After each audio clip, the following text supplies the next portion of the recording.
Tonight on Free Minds TV, my co-host and I might be disagreeing about some budget cuts. We'll also be talking about the Supreme Court ruling that innocent people can be sent to prison. Plus, some people want to take the dye out of food. Ugh. More coming up here tonight on Free Minds TV.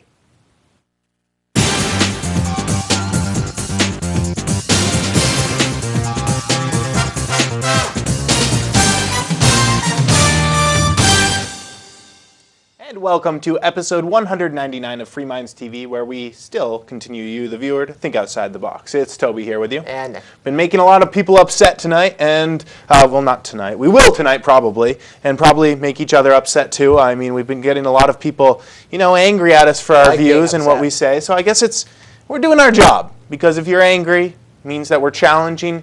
You're probably thinking. Yep, we're definitely challenging the way you're perceiving reality, and that assimilation, accommodation, Piaget thing is really coming into tow. Will you assimilate the new information and just pick and choose, or will you try to change your way of thinking and look at things in different perspectives? So if we're making you angry, it means we're doing our job. So props to us, Nick. We're doing good, and so let's continue to do it with each other and get into some debate, because something that we've been having some disagreements on things on the radio show recently with all this, uproar throughout the entire nation with, well, not just New Hampshire, and it's rippling throughout the entire nation. It's happening everywhere. On the way that you are cutting budgets and bringing costs down. It's not the way that I cut them, but it is the way they're being cut. Right. See, we are both from the opinion that this government we have on every level is bloated and it is inefficient. And in many cases, especially on the federal level, it is actually doing much more harm than good. Yeah, well, on any level, I think even the most draconian Republican proposed cuts right now are far less than what's needed. I mean, we know even if we do cut spending short of like Ron Paul on the federal level or something. Right, like Ron Paul would probably cut it to a degree that's adequate. But, I mean, even if they do make dramatic cuts, at least on the federal level, even if dramatic cuts to spending are made, and that includes all the programs, the ones you like and the ones you don't like, even if that is done, they're still going to have to raise taxes to cover some of these unfunded liabilities, things like Social Security, Medicare, and Medicaid. Now, so there's not much hope in Washington. They would have to basically do away with all the spending and keep a lot of the taxes in place to actually pay off the debt. Absolutely. So now, first of all, almost beyond hope. Right. Before we get into this, because we're more going to be focusing in on some of the local state issues, and it doesn't matter if you're viewing this from Massachusetts, with Georgia, Wisconsin, wherever you're watching this, because we are on all over the country, it pretty much is the same, because this type of thing is happening everywhere, not necessarily in every single place, but budget cuts are going on everywhere because all the states have spent way beyond their means, especially when you have fewer taxes coming in and you're continuing to spend. You had all this injection from the federal government, hired a few new police officers, maybe some Title I teachers, and then those funds fizzled out. Well, now you're left with a big bill that you can't afford. So these cuts are happening all over the place. We are going to be focusing on some of the ones in New Hampshire, but just, transfer it to wherever you are, and chances are the same kind of debate is taking place. I do want to say before we get into that, though, my solution, first thing, would be to cut the federal government out of the picture completely, because if people had more money in their wallet at home to support their own local communities, they'd be doing a whole lot better, and these debates could be had on a more civil level and discussing about how we're going to fund education, fire protection, police protection, et cetera, et cetera. We can actually have a civilized debate rather than it just being dividing, cutthroat. So when we cut out the federal government, which steals a lot of our wealth and arguably makes our lives a lot worse, I think we'd be in a better picture. But I just want to throw that out as a caveat before we get started. It's important to point out that the federal government, it puts in place a lot of mandates or incentivizes the states through things like matching funds to put in place a lot of programs that are not wanted on the state level, are not needed, and greatly inflates the state budgets that we're fighting about right now. Right, and then when you look at something like education, there's all these unfunded mandates that put the onus on schools to put in certain programs that don't make sense but cost a whole lot of money and actually, in many cases, hurt the student in the long run. So if you are talking about this debate, first thing I think we should do is get the federal government out of the picture. And then we can actually have a civilized debate about how we restructure our system on a state-to-state level. I would love to do that, but this not being an ideal world and not a world that I run, we do need to talk about what we're going to do with the federal government in the picture. And Okay. I think I it's say we safe- just don't I listen think to it's them. sa- I say that on state levels, that's what we focus our power on, and we focus our power on standing up to the federal government. I would love to see nullification, but that's just not a realistic expectation in the next couple of years unless there's a sea change in the Right. politics of the country. So we do have to have a debate on the state level. Where we're broadcasting from, that's in Concord. Whatever your state capital is, you need to have a similar debate, and some states need to have that debate more than others. Now, I was going through some of the numbers over the last week because I really didn't know as much as I should have known about the budget and some of the debates we're having. There's a big debate in New Hampshire about how to fund or how to amend and change the state retirement system for state employees. And I was looking through the proposed cuts. I think the House plan proposes $764 million in cuts on a little over $10 billion of a budget. So we're talking about a 7% cut. And that for the uproar and all the debate I'm hearing on this issue, I don't understand, because to me a 7% cut doesn't seem all that large when you consider that government grows year over year, and a 7% cut to state spending probably only brings us back to where we were a couple of years ago. Sure. Well, Nick, So I think that this is why you're seeing such a backlash, is because the cuts you're talking about are coming with the neediest first. The people who are the most needy, the kids, the crazies, the elderly, those are the people who are getting their budgets cut first. Meanwhile, other programs, prison programs, and etc., are growing at an enormous rate. And so the people who are really out there, the ones at the bottom of the row out here, the people in real poverty, they're the ones being affected first. And so I think that's where you're getting the most uproar about this, is because you're not talking about a 7% across the board cut. You're talking about focusing in on who is the most needy population out there, and let's knock the rung out of them before there's alternative systems in place. Now, the more, like, say, principled anarchist libertarians that often watch this show will say, well, charities should be taking care of those people. Well, guess what? Charities aren't set up to do that right now. So what do you do in the meantime? Yeah, they should be set up But to they're do not. that. Yeah, I understand that they're not, but I do want to point out that a lot of these health and human services, a portion of the budget does go to the very needy, and that's certainly true. And most It's not very efficient, but It's not very efficient. And also what we're talking about here are assistance programs to middle-class families. There are programs in the Health and Human Services budget that, if they are cut, might cause some financial pain for people on the lower end of the income scale, but these are not people who are going to die as a result of the cuts. So I want to be clear on that. It's not like we can't look at Health and Human Services, and it's not like there's not any waste. I know you don't like the idea of cutting education, but it's not like there's not any waste in the education budget. But a lot of that waste comes from unfunded mandates that are put in place by the federal government, Nick. It's not like you're just saying there's teachers going to school and not teaching. Most of the waste comes from what they are forced to do from a higher power. But some of those out there. positions exist largely because of the mandates. There wouldn't be as many one-on-ones without the mandates to provide education to people who have special needs and maybe aren't actually getting much in return for all the money that's spent on them. So you do have to admit some of the paraprofessionals out there. Because their needs are being directed to try to teach someone to fit in a square hole when they're a round person. It just doesn't work. So those are the unfunded mandates that happen. You're still going to need to educate people. You're still going to need to educate people, but how you educate them should be the debate. Yes. And then how to do that efficiently. I think if you're talking about a special education budget, a lot of these one-on-ones might not be necessary if we had that debate and we analyzed the cost. Of course, we can't do that because you wouldn't be federal torturing mandates aren't them going. to try to make them learn 1 + 1 when that's not what they need to learn in life. They need to learn how to get along with people and survive, but instead they have these unfunded mandates that are forcing them to do stuff that doesn't really work and is almost torture to them. I agree with that, and there are plenty of other things that need to be cut. I was looking through the newspaper here. I was reading the police log. I was looking at people being sentenced to a year for drug possession. Some guy got a year for heroin possession plus 5 years probation. Oh, good. That's free. That doesn't cost us anything. I absolutely believe that these budgets need to be cut. We need to be cutting the state budget in New Hampshire by a lot more than 7%. I do agree with you, Toby. I don't like the fact that, looking at the paper here in Keene, New Hampshire, it says nearly 40 Keene teachers will be pink slipped. That's not the first place to cut. That's not leading us to an alternative system of education, which I believe eventually we should get to. I don't like the current system. Yeah, we've talked about that a lot. It's There's one many size fits flaws all. in it.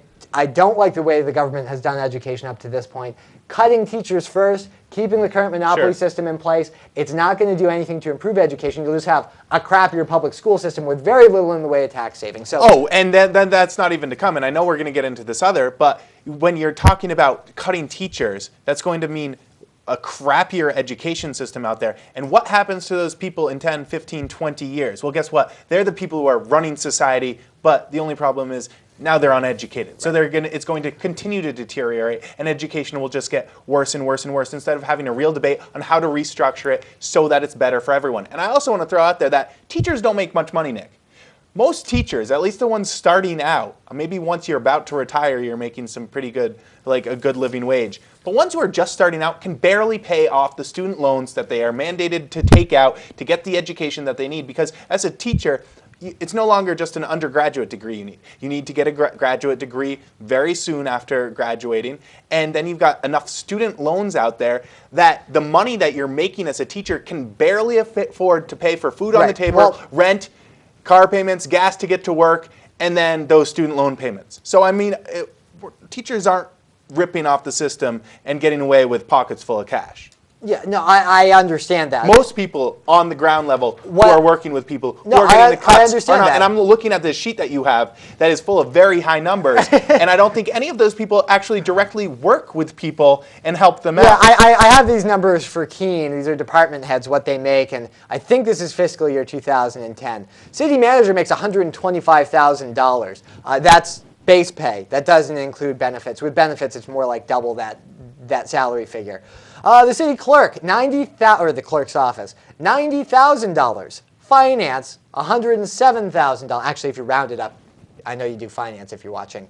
You make $107,766. So let's call it 108. And oh, by the way, the city manager has an assistant that makes $55, That's and the some clerk pretty has good an money assistant. for an assistant. Oh, the airport. I love this. Anyone who knows Keene knows how busy our airport is and how much it's been developed. Airport director makes over $86,000 a year, and again, that's salary. And I could go on, but I would think if you're doing that much, it should be to manage something, a little bit bigger than Keene Airport. At the same time, they're cutting teachers. Yeah. We're still arresting people for drug offenses in this state, and that's what I would like to encourage people to do. If you're somebody who doesn't like seeing cuts in education, you don't like seeing these cuts to the very, very poor right now, I can understand that they're not the best first places to cut. But even if you're somebody coming from the left side of the political spectrum, you need to understand that these cuts are necessary, or we're going to face a situation far worse, Sure. I think, than having a fairly ill-educated society. It's one thing to be educated. It's another thing if over half your income is going to pay taxes. And that, with the way state budgets are going and the way federal government spending is going, that's where we're going right now. We're headed towards basically losing our status as a first world country. I'm not talking 5 years from now. I'm talking 50, but still we're headed that way. Well, I don't think it's as simple, Nick, because I think we're missing out on points like corporations are now treated as people. In fact, a lot of them have more rights than people because they skirt certain liabilities and stuff. I think it's a much more complicated system, and you're right. These cuts need to happen. We need to restructure the way everything is formed. I think that eventually we need to be starting to get to some of them. Some of them don't pay any at all, and they get away with all the liabilities. Some people don't pay any at all. It's because it's a very complicated tax very system, screwed up some system. Some of them do lose money. And I think that the real debate we need to be starting to get into is how are we funding these programs that are necessary. Education is necessary, Nick. I don't think even the biggest anarchists who watch this show are going to say education doesn't matter, we don't need teachers. I think that they're all smart enough to know that education is important and there should be choice in education. People need to get a good education to get a good job. How that's funded, how that works out, I think that's the debate we need to have, and we need to be turning to community and saying, how are we going to fund this? In the meantime, I would encourage people out there who are watching on the left side of the political spectrum, a lot of the other people I watch on this station, and most people in public access television, let's face it, it's mostly lefties on the air on public access TV stations. It's just my impression. Maybe instead of talking about trying to push an income or sales tax as the answer to all our problems, instead of saying we need more government, how about you propose some cuts of your own? Because the cuts are absolutely necessary. I think the general public gets that. You don't want to cut teachers first. We have no control over things like military spending on the state level. You don't want to cut teachers while billions are being wasted overseas. I get that. But some things we could do on the state level, I don't know. How about cutting the regulatory burden? A lot of that stuff costs money to enforce. Oh, but we make money from fees. No, you don't. Not when you have department heads in cities making as much as this list says they make. I did a little digging online with the city budget. The bureaucratic costs of things like regulatory enforcement, let's think about getting rid of some of those. Getting rid of the drug war. I know some people on the left are with us on that one. Oh, yeah. How about we stop spending so much money prosecuting and incarcerating people who simply have a problem with addiction? We don't do it to fat people who eat too much. That's not good for them either. So maybe think about cutting the drug war. We could cut some police. Sorry, guys, I don't have too much I can say to the police out there. Not going to get you on our side. I think you could cut a lot of the departments in half around here if you did away with the drug war. Right. Well, that's so much of what it is. We don't have peace officers anymore. We have law enforcement officers who are not looking to make sure that everyone's getting along and everybody's safe. They're out there actively searching for people who are committing crimes to arrest them for. And then I've been reading a lot of the papers, some of the budgets that are being cut, programs such as the CHINS diversion program, where you're trying to intervene early to send people who are, say, committing small petty crimes or victimless crimes, young people, trying to divert them and get them on the right track so that they're not creating these crimes. When you cut programs like that, Nick, without setting up something different and restructuring the way that you're throwing people in jail and stuff, well, it's going to cost you way more in the long run because you don't cut someone off and divert them before they create a bigger crime, rob someone, kill someone, hurt someone, and then go to jail. Well, you just cost yourself millions of dollars in the long run instead of a small amount in the short run. It's an investment in society. I think the way we make that investment, we need to debate that, how we are funding these things. But I think there's a lot of programs that are necessary with the way it's currently set up. What do you do when you don't divert someone, Nick?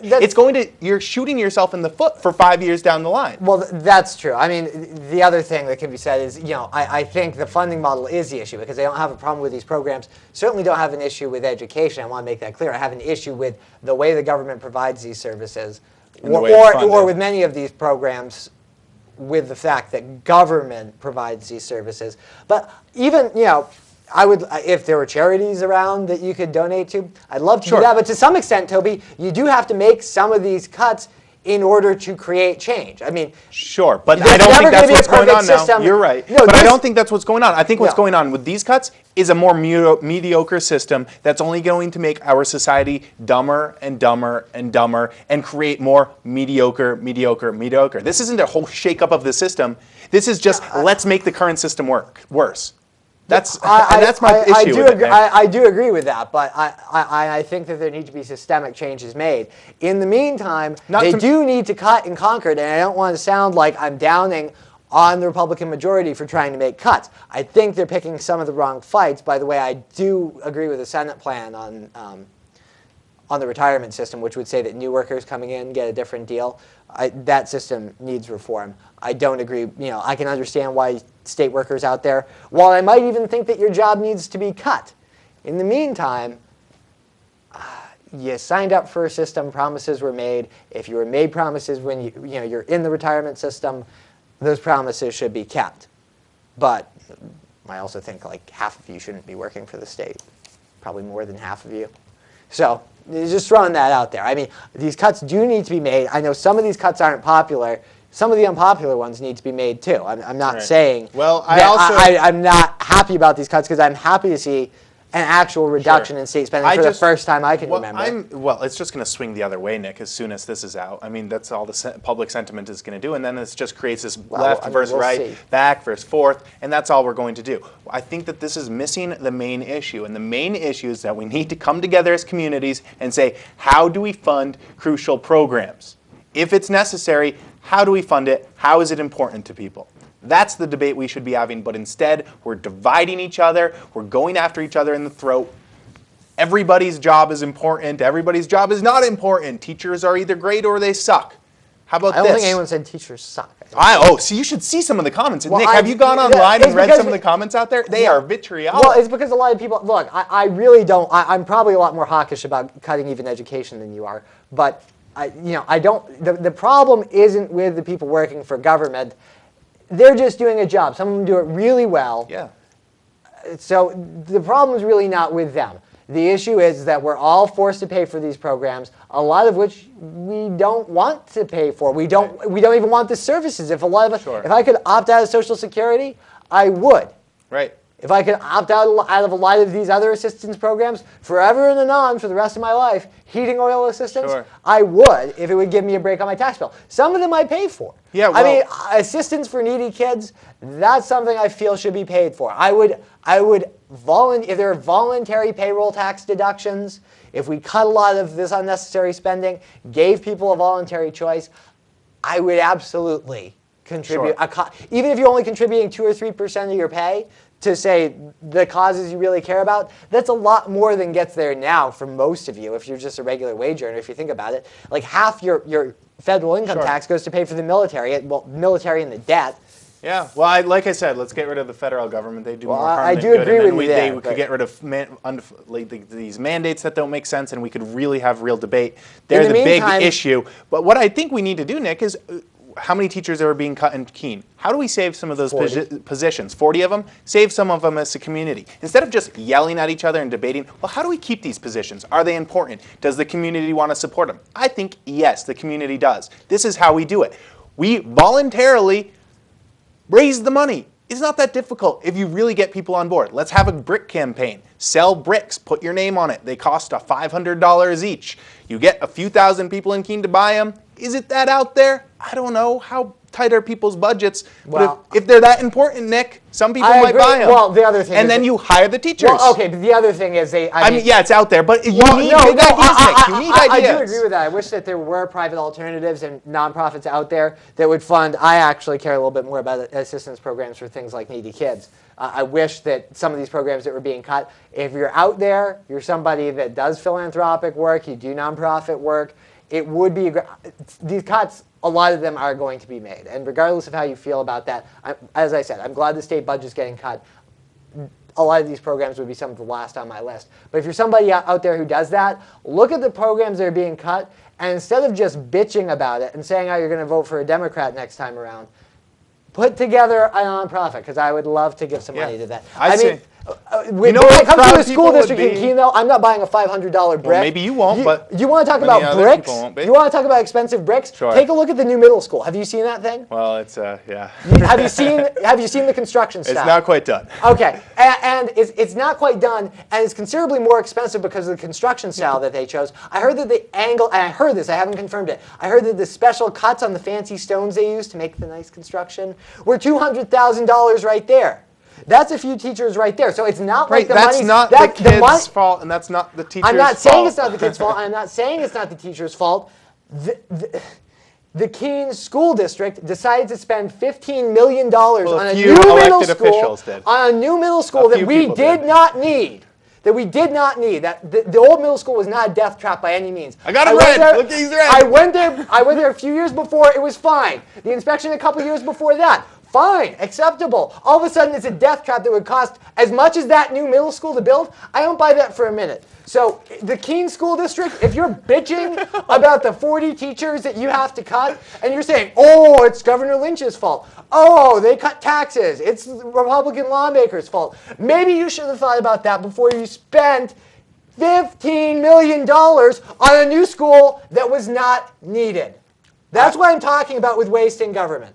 That's what happens. I would love, But then who's going to suffer? The next generation, the teachers, and then ultimately me, because the people, when I am 50 years old, that are supposed to be the next leaders in society aren't educated because some few foolish bureaucrats out there decided to spend too much money on nice-looking bricks or something. I don't know. You know way more about it than me, Nick. So yes, I will buy a brick because I think education is important because I don't want those people not going to school and breaking into my house instead because they have nothing to do during the day. I'd rather they get an education and work and do well in their lives. I will buy the brick, Nick.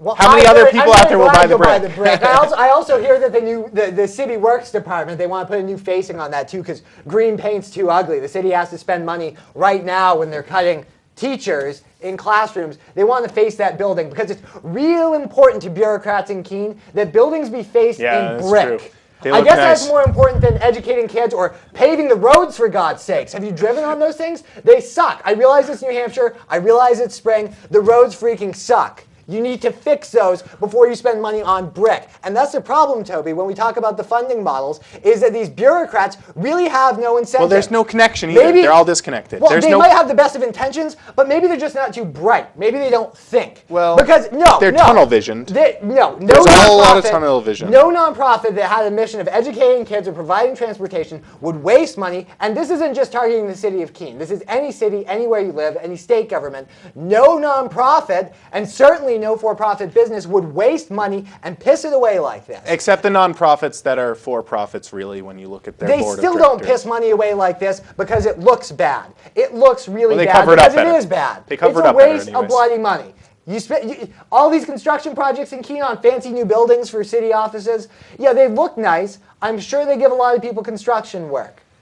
But these are the kinds of cuts that are being made that need to be made, and you're just not doing it. Sure. Well, It's inexcusable. It's really inexcusable, especially when you make.